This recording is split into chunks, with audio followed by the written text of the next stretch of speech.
ഒരു അത്ഭുത പൈനാപ്പിൾ എൻ്റെ തോട്ടത്തിലുണ്ടായത് ഇന്ന് ഞാൻ അവതരിപ്പിക്കുകയാണ്. എല്ലാവർക്കും നമസ്കാരം. ഇന്ന് ഞാൻ നിങ്ങളുമായിട്ട് പങ്കുവയ്ക്കാൻ ആഗ്രഹിക്കുന്നത് എൻ്റെ തോട്ടത്തിലുണ്ടായ ഒരു സ്പെഷ്യൽ പൈനാപ്പിളിനെ പറ്റിയാണ്. ആ പൈനാപ്പിളിന് 10 തൈകളുണ്ടായിരുന്നു. അത് സെപ്പറേറ്റ് ചെയ്യുന്ന ഒരു വീഡിയോ ആണ് ഞാനിനി നിങ്ങളുടെ മുമ്പിൽ അവതരിപ്പിക്കാൻ പോകുന്നത്. ആ 10 തൈകളും പൈനാപ്പിളിൻ്റെ തലഭാഗത്തു നിന്ന് ഓരോന്നോരോന്നായി വേർപെടുത്തി എടുക്കുന്നത് നിങ്ങൾക്ക് ഈ വീഡിയോയിൽ കാണാവുന്നതാണ്. വളരെ അപൂർവമായിട്ട് തന്നെയാണ് എനിക്ക് തോന്നിയത്. അതുകൊണ്ട് തന്നെ അതിൻ്റെ ഒരു വീഡിയോ ചെയ്തു വെക്കാൻ ഞാൻ തീരുമാനിച്ചു. നിങ്ങൾക്ക് കാണാം. ഒന്നാമത്തെയാണ് ഇപ്പോൾ എടുത്തു വെച്ചത്.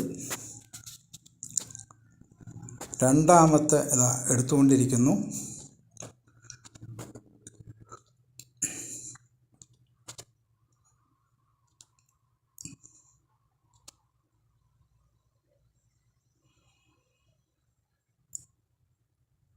ഇത് മൂന്നാമത്തെ തൈയാണ്.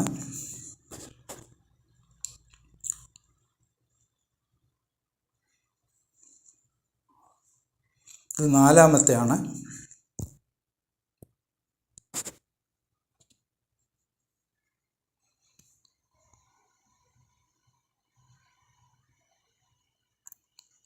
ഇനി എടുക്കാൻ അല്പം ബുദ്ധിമുട്ടായതുകൊണ്ട് ഒരു ചെറിയ കത്തി ഉപയോഗിച്ച് മുറിച്ച് എടുക്കേണ്ടതായിട്ട് വന്നു. ഏറ്റവും വലിയ 4 തൈകൾ മാത്രമേ ഈസി ആയിട്ട് കിട്ടിയിട്ടുള്ളൂ. ഈ ബാക്കിയുള്ള 6 കൂടി നമുക്കതിൽ നിന്ന് പിരിച്ചെടുക്കാനുണ്ട്.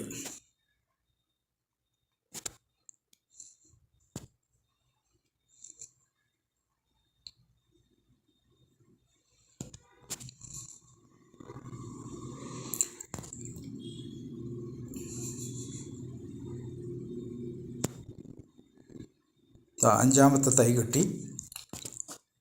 എൻ്റെ തോട്ടത്തിൽ ഇപ്പോൾ ഏകദേശം 500 പൈനാപ്പിൾ ഞാൻ കൃഷി ചെയ്യുന്നുണ്ട്. അത് പല സമയത്തായിട്ട് വെച്ചിട്ടുള്ളതാണ്. അപ്പോൾ എനിക്ക് എല്ലാ വർഷവും 10, 25, 30 പൈനാപ്പിൾ കിട്ടും. എൻ്റെ അനുഭവം വെച്ച് പറയുമ്പോൾ പൈനാപ്പിൾ കൃഷി വളരെ എളുപ്പമാണ്. രോഗങ്ങൾ വളരെ കുറവാണ്. പിന്നെ വളം വളരെ കുറച്ച് മാത്രം ചെയ്താൽ മതി. വെള്ളം ആഴ്ചയിൽ 1-2 തവണ കൊടുത്താൽ മതി. അങ്ങനെയുള്ള സൗകര്യങ്ങളൊക്കെ ഉണ്ട്. 6ാമത്തെ പൈനാപ്പിൾ എത്തി. 6ാമത്തെ തൈയാണ് ഇപ്പോൾ വെച്ചത്.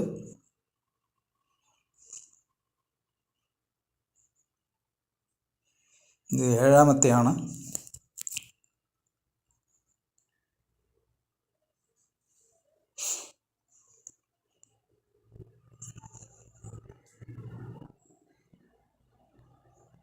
വളരെ വിചിത്രമായിട്ടുള്ള ഒരു കാര്യമാണ് ഞാൻ കണ്ടത് ഈ തോട്ടത്തിൽ. 8ാമത്തെയാണ്. ഇത് 2 കൂടി ഉണ്ടാവും. അത് മുറിച്ച് മാറ്റേണ്ടി വരും. കൃത്യമായിട്ട് മുറിച്ച് മാറ്റിയില്ലെങ്കിൽ അത് ഒടിഞ്ഞു പോരാൻ സാധ്യതയുണ്ട്. 8ാമത്തെ വെച്ചു, 9 വെച്ചു, 10 വെച്ചു. 10 തൈകളുണ്ട്. കൃത്യമായിട്ട് എണ്ണി നോക്കിയപ്പോൾ 10 കറക്റ്റായിട്ടുണ്ട്. വീഡിയോ കണ്ടതിന് നന്ദി. എല്ലാവരും സപ്പോർട്ട് ചെയ്യുമല്ലോ.